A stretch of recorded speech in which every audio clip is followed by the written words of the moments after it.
My name is Matthew Scholz. Make sure to watch MotoAmerica on YouTube. Please like and subscribe. On the Kawasaki Ninja 400R, but not our pole sitter. He's on that KTM RC390. As revs are up, as we're getting ready to go racing. And race 2 is underway of Junior Cup here at MotoAmerica. And a rider all the way in the back of the field 46. Having some issues. Rothenberger, the 46. But all eyes up front. Who's going to lead us into turn 1? It's a long way on these small displacement motorcycles. And here we go. It's going to be the 69 of Hayden Bickneys. Who will get it done? We saw Hayden up front yesterday also. And I think the big thing you got to remember here is don't want to make any big mistakes. You see Medina just got pushed out wide. Gets himself back in line nicely. He's not going to lose too much. He'll be able to get back in this draft. You'll see the 39 start drafting his way back up to the front. But you can't make a mistake early, Greg. That's the biggest thing. You don't want to run wide down here in turn 5 or do anything like that to where it ruins your race. So right now they'll be going back down this back straightaway, and if you get sucked along in the draft, you can be 5-6 mile an hour quicker. So you got to be careful in this spot. Rossi Moore takes to the front with Batty right behind him. Max Van sots himself in there, and I think as Medina already has got himself up there into 4th. So a lot of good drafting from him there. Really sketchy down into turn number 5 in the first lap, but what a young field of riders and what they were able to do. But look at your pole sitter Moore on that Varian NGRT Gray Area Racing RC390. He's trying to pull the pin, but there's so many straightaways here that even with this early gap, it's going to be hard to get away. Yeah, but he's doing it right now, Greg. I mean, this gap is starting to widen up. If he finds another 5-6 bike lengths, these guys might find it hard to catch him. This is what you have to do in this class, and he is pulling the pin big time. He's already stretched it out to well over a second probably, or at least right around that as they get down here into the chicane. And he's done everything so far really well on this opening lap.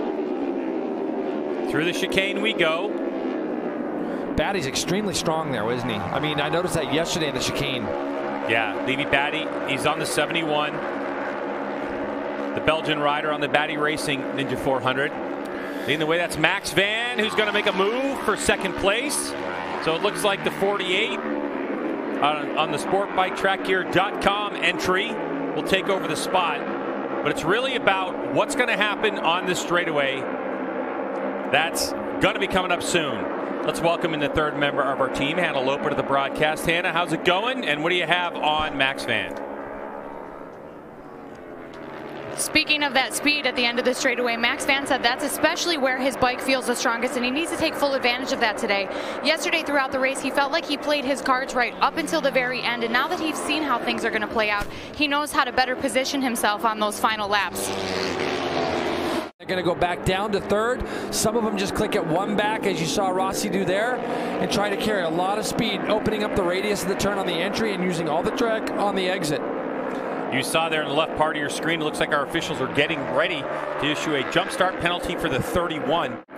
It's a long drag race up the hill and to the start finish line as Jason takes a look at the first lap time, full lap time in motion. And it looks like Max Van's going to pull out wide. Yeah, so we're looking at Chase Black in 11th place, does the fastest lap, 2:39.2. And we got Max Van taken to the front now. Batty follows him through, and then Dreyer follows them through as well. So Rossi did everything he could. He did everything he could. He looks back to see, did I spread the field out at all? And when he goes back and looks at this race, he's going to be proud of himself for that first lap. That's going to be a lap that would be good at just about any other track but this one, Greg, where the draft is so key. He does that at a place, you know, that like New Jersey or somewhere else at these places that are a little bit tighter. That was a great first lap. But now, Bickneys has thrown himself into this mix, and then we have a whole host of others as Dreyer and Rossi Moore, Batty's, all 3 wide going down into turn 5. Rossi Moore proving once again how dialed in he is down at the bottom of that hill after the long straightaway out of turn 3 through the kink turn 4 and into 5. Chase Black, like Jason mentioned, did a 2:39.232. It's very rare that we go to a track where people say, man, it's as perfect as it can be. And look what it does. It just leads to better racing as well. Batty's going to go to the front here as they go into Canada corner. Dreyer still 3rd. Bickney's 4th. So, yeah, Max Van's still there, right there in 5th. To complete another lap, it'll be 4 to go after he goes by. And it looks like Avery Dreyer leads us across the stripe. And that second group behind him, Jay, didn't quite catch up. But another lead change by Rossi Moore. So with 4 laps to go, it's Rossi Moore who leads the way again here at MotoAmerica. Get drawn into the back of him, and you see the RPMs on your bike getting spiked up, and you hope that you have the gearing in orbit to get down these straightaways. So you can see now they're all the way back up on the back of him, but it has taken them this whole lap to catch back up to Rossi Moore. So again, if he can try to pound out another solid infield as he gets way wide this time, just carried it out too far out of turn 5 and pushes him back to 3rd now. That's our 8th lead change of the race. And if you saw 2 straightaways ago, our current leader, the 99 Avery Dreyer on that Bad Boys Racing Ninja, you saw his arm come off the bar and something fly off. That was a tear off. So it's something we have on the helmets, on the visor of the helmets. It's a little thin film. Getting ready to come up, and this is now 2 laps to go. This is when you're starting to really make your plan as a rider of where do I want to be coming out of that last corner? Who can I draft? Who can I get by? Can I do it before the line? And that's what Dreyer performed so perfectly at yesterday. He never really was a big factor, but he was at the end. He put himself in that smart position, and you can see he looks back over his shoulder to see how many more people are behind him. Does the 99. He's in 6th place right now. And we heard him through our voice, through our headsets yesterday say that he was in last place of that group going into yesterday's last lap, and he was able to get himself all the way to the front. Just incredible race story from the rider who's won 4 of 5 Junior Cup races in 2023. More lead changes as they go 4 or 5 wide down into turn number 5.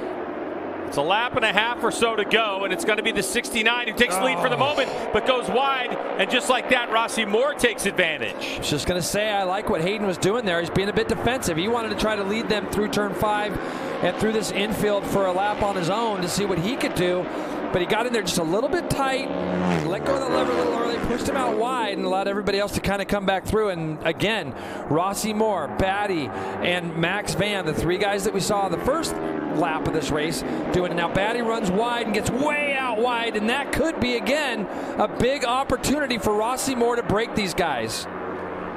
Wow, what? This is interesting, Jay, because this is not something we've seen from Junior Cup this season. Now Rossi Moore, he doesn't know he's got a gap. That's the worst part. He's just literally riding on instinct right now and doing his best to get tucked in.